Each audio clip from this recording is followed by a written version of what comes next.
Hey everyone, Kyle once again, and welcome back to the next movie review of the Steven Seagal movie marathon, you could say. Well, back to another shitty one, but it's not the worst though, because the next one after is really shitty.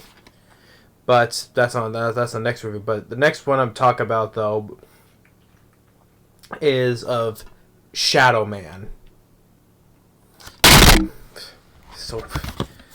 Getting mad, I just dropped the thing. Yeah, Shadow Man from 2006. And it's directed by Michael Keusch. Maybe I mispronounce it, but this guy, he would go to direct 3 of the upcoming Seagal movies. He directed this film, the next one after, Attack Force, which was really shitty, and then the next one, Flight of Fury. And to think, okay. And this is a funny thing. This seems like a running joke, it seems like a running. The past ones I reviewed, right? Everything from the directors or writers, whatever, they always have the one thing in common. They all have big problems behind the scenes because of Steven Seagal. Steven Seagal always seems to be the cause of the problem, which I do believe. Putting everyone through the ringer because he's such a dickhead. Just and the same thing here. It's a formula basically. Every single film that either it's the directors, the writers, producer. Well, because Steven Seagal is a producer in all the movies, but He's always fighting with freaking everybody, treating everybody like shit, Steven Seagal, you're such an asshole, Always being mean. Well, guess what? If he treats everybody like shit, why should I be nice about it then, huh? I've lost respect for Seagal years ago. I said before, I always enjoyed his golden films, from Above the Law all the way up till Fire Down Below from the 80s, the 90s, and then Exit Wounds. But the thing is though, even back then he had an ego about himself, Probably wasn't much as back then though, but still his ego, he still had a big ego, thinking he was better than everybody though. But it's even worse. It was even worse today because he still thinks he's king shit. Thing is though, Van Damme, at least he's humbled and he does admit he makes mistakes and he is humble about the things he's done. All right, he admits it. But not Seagal though. He still thinks he can beat Van Damme. Sorry, Van Damme today he can still beat the shit out of Seagal today. Okay.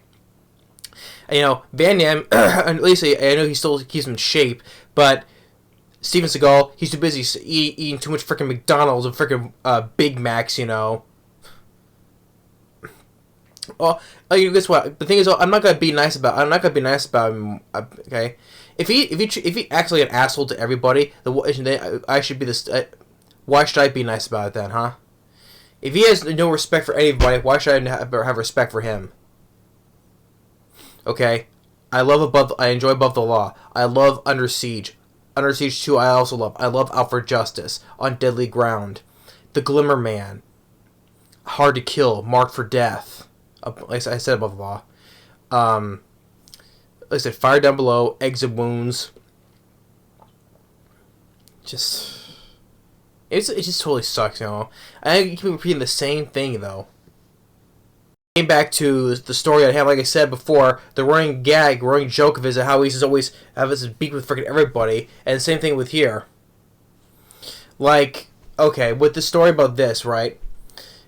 If the original title for this film was called Shadows on the Sun. It was written by Bay Logan, who was a writer for several Jackie Chan movies. And it had a completely different plot from what we got in this. The original story was a period piece with Seagal as an intelligence officer who runs a medical clinic in Japan after World War II. That sounds nice because Japan. I just like the one I reviewed so far that I liked was Into the Sun, where he was in Japan. Maybe that's if it stuck to this maybe it would have stuck to this story. Probably I would have liked it maybe more.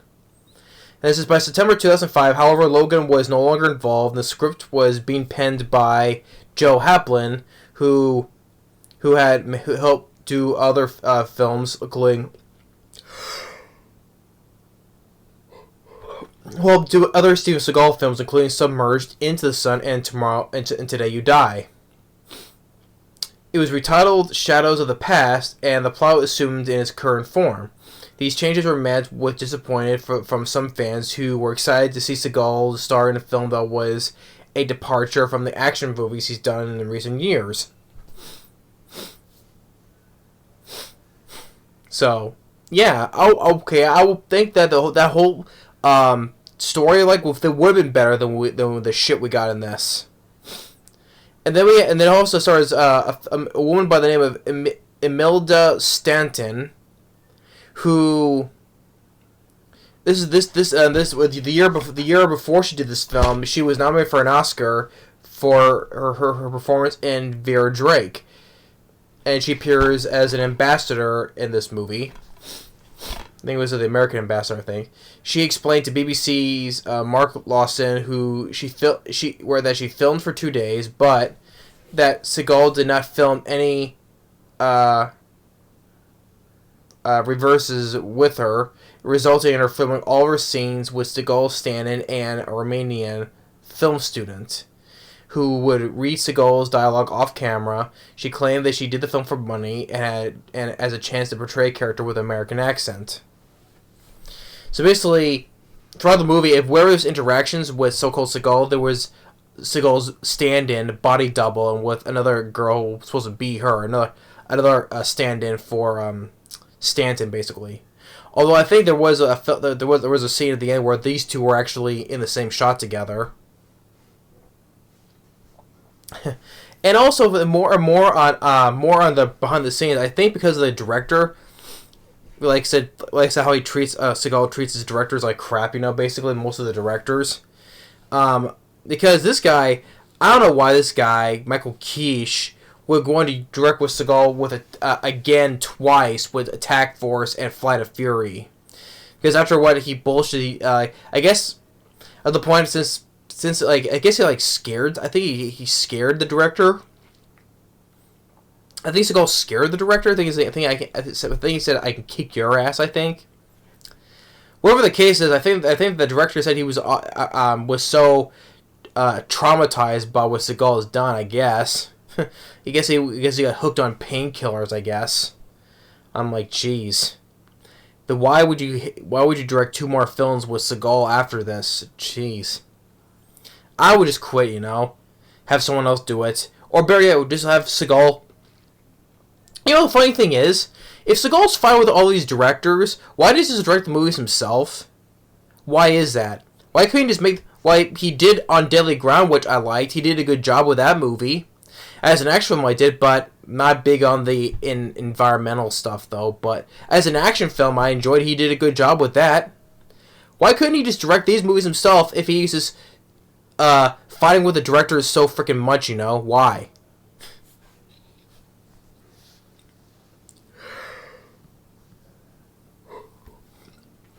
I'm just pointing out. And I also like the fact that I like this what it says here.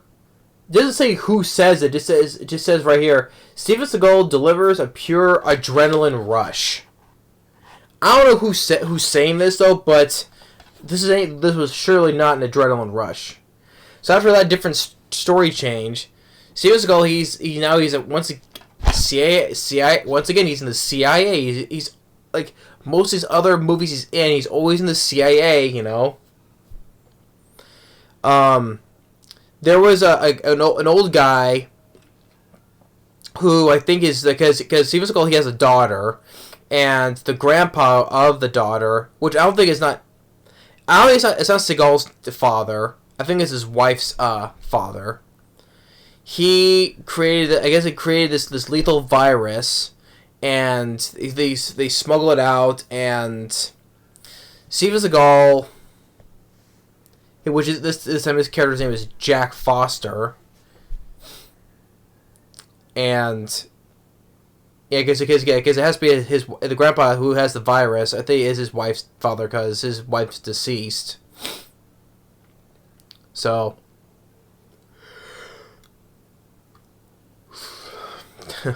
I'm getting tired of myself yawning on camera.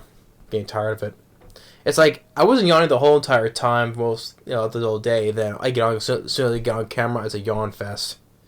I think it's best if I do yawn because these films do put me to sleep. So maybe it is best I do yawn. I feel like I want to go to sleep after watching these movies. They do put me to sleep.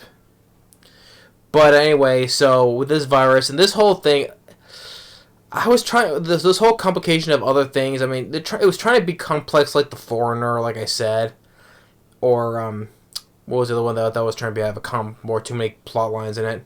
But it was mostly like The Foreigner, basically. And so Steven Seagal, with his daughter and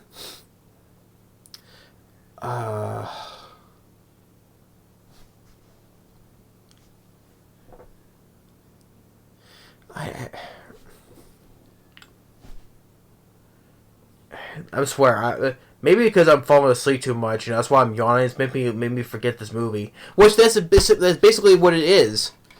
It simplifies what this movie is. It is a forgettable film. That's the thing. Maybe it's best if I should forget about this film, so that way I don't have to just discuss and waste any more of my time on these movies, though. But I have to try. I'm trying to do the best I can, so. But I know the one thing leads to another, that they're being chased, which the car chase is boring. It was a boring car chase, but one thing is they get hit and the daughter gets taken. His daughter gets taken, and then there was this woman, which I think is oh no, it's not the woman. It's not the Oscar nominated woman. It's not. But the woman here who takes the girl, which turns out later on she's actually an undercover agent for an agent in London, I think. And she took his daughter so that she can be safe. And is the, I mean, you do get there was a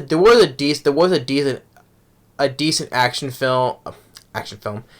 scene where because Steven Seagal goes to this club, right? Because he goes to this cab and he says, take me please for what has drugs and women. I'm like, yeah, right. But he does, and there was like a decent fight where he gets a fight with this guy, tosses someone to this glass table. Decent enough, I would say. And then the whole thing with this, there's this woman bad guy who the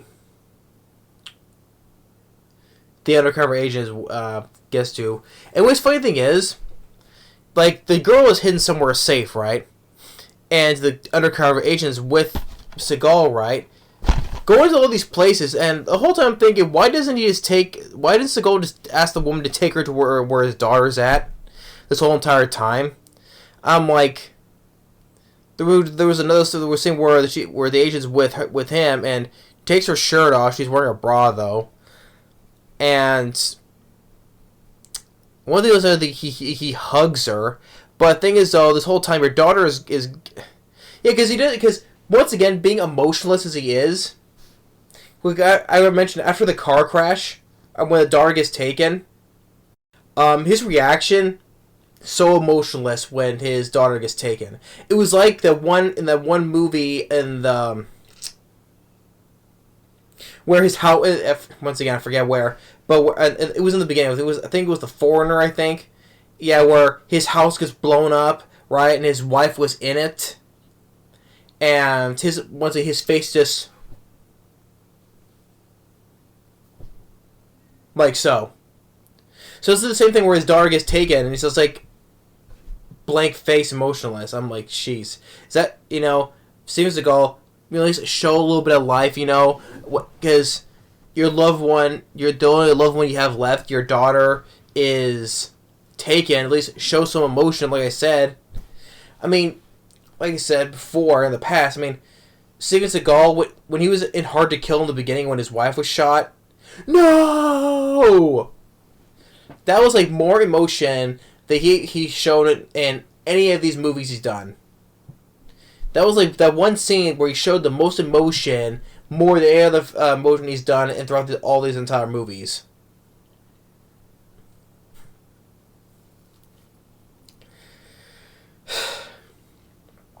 So, and then, oh yeah, there was the scene where there's a chase scene where they're being chased by they're driving and they're being chased by a helicopter. And Steven Seagal, he just shoots us with his gun, right? Quite a few times, boom, boom, boom, and then the whole helicopter, explodes in CGI. Yeah, very bad CGI. Yeah, they're driving. He's shooting with his gun, and the thing just,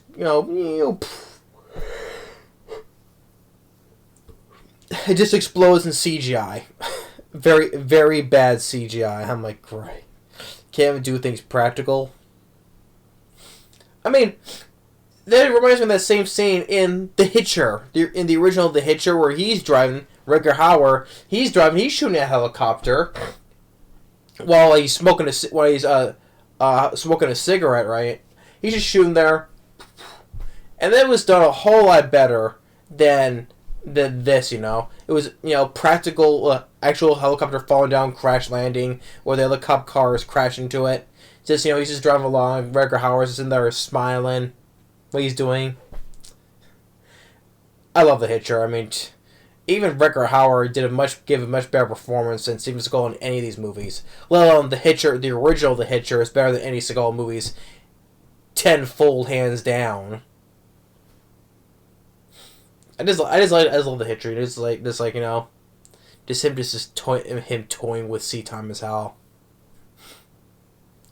But yeah, that's another time. I want to revisit, re-review that movie again, because I reviewed that a long time ago. Because I love The Hitcher. I like Sea Time as Hell. I enjoy Rutger Hauer. May he rest in peace. But anyway, that the whole thing, what he used to do was he was just shooting it and the helicopter crashed. It was a lot better. It was physical effects, real effects, not bad CGI, right? And he did this whole thing with the bad guy. With later on, we would do the same thing as the beginning. He did this thing with it was like I think it was with a watermelon where he did the thing and it exploded from the inside. I'm like, even the director, I think, that thought that it was silly, which, yeah, I think it was. It is silly. I don't understand why this guy would go to direct 2 more movies after this, after what the bullshit Steven Seagal's put him through. I'm like, is it to the point where where the director becomes addicted to painkillers? I'm like, Christ, man.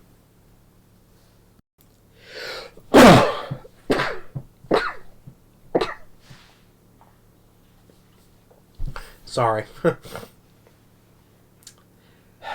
That's the thing is, I'm allergic to these movies. That's what made me sneeze. I'm allergic to these movies. But eventually, it turns out, and then later on, when they do find the daughter, it turns out the grandpa, he's actually the bad guy. And I think what Seagal said, what he did with the virus, he said he dispensed it or whatever. It's like it's all around. All around, whatever. The dialogue he says in this movie is horrible.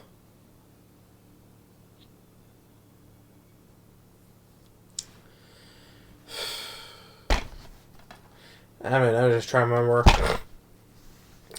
remember. What was... Well, I said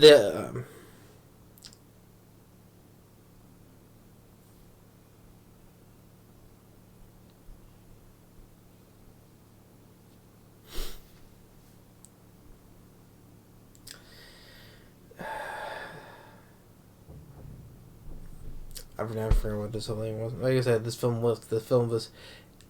film is forgettable. That's the thing. That's why I can't remember, because I forgot about it as soon as I finished watching it. But I know that by the end of the film, when after his daughter was rescued, that Steven Seagal, he buys his daughter a horse. Goes and buys his daughter a horse. I'm like, yeah, because after saving the world, after whatever, he just go and buy her daughter a horse. I'm like,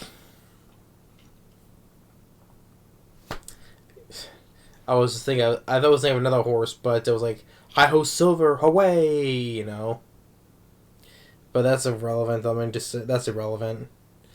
But this film's just like Shadow Man. I think of the after what the girl, the undercover agent, her. You think she's undercover agent? She took the girl for her to be safe. Yeah, I get it, but the acting, I mean, it wasn't like, I mean, the girl who plays the ambassador, the Oscar nominee woman. I mean, after you were nominated for an Oscar, you go on to do this shit. Really, you would just go and embarrass yourself and put yourself in a film that's a Steven Seagal direct-to-video movie. Really? But yeah. I mean, the film was boring. It was so forgettable. It is one of the... I know there's the ones that are forgettable, though, but as this one, it is really simplified in one word, forgettable. I mean, Shadow Man, maybe Seagal should stick to the shadows and never come out into the light again. Stay in the dark, and don't look at the light of day again.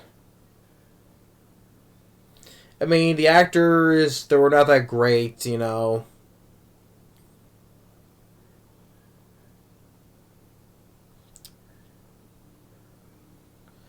And like I said, the whole thing with the whole behind the scenes is, it's a running joke wherever Steven Seagal is just... Like I said, if you have a problem with everybody, just make the movies yourself. How about that? But even so, he probably would mess that up, you know.